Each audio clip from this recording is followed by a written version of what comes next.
Love those adorable Pillsbury holiday cookies? Today we are turning them into coasters that will sweeten up your holiday decor.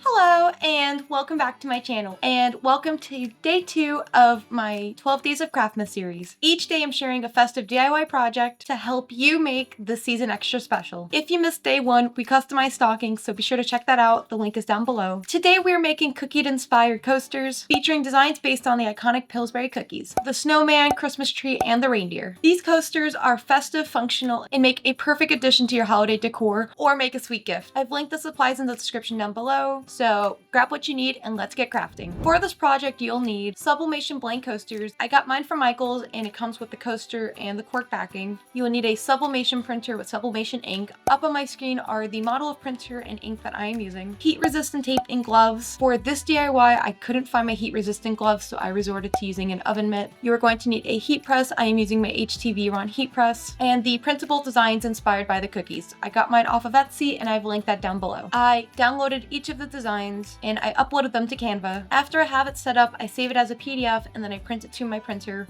Make sure you do mirror the designs when you're printing.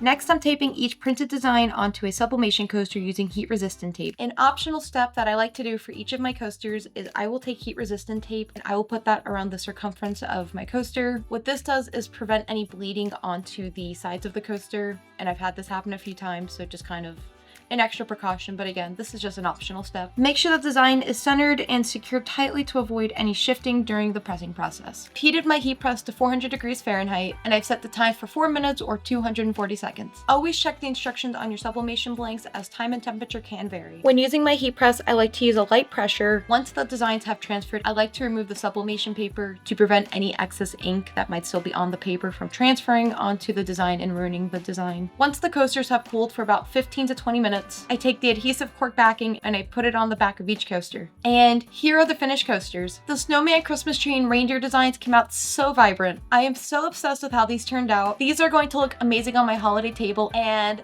that's a wrap for day 2 out of 12 Days of Craftmas. I hope you enjoyed this project as much as I did. These cookie-inspired coasters are so cute and I can't wait to make more for my friends. If you give this project a try, please let me know in the comments down below. I would love to know how these turned out for you. Don't forget to like this video, subscribe to my channel, and hit that notification bell so you don't miss out on the rest of the series. We've got 10 more crafts to go and they're only getting better. Thanks so much for watching, and I will see you guys here tomorrow for day 3. And as always, adios!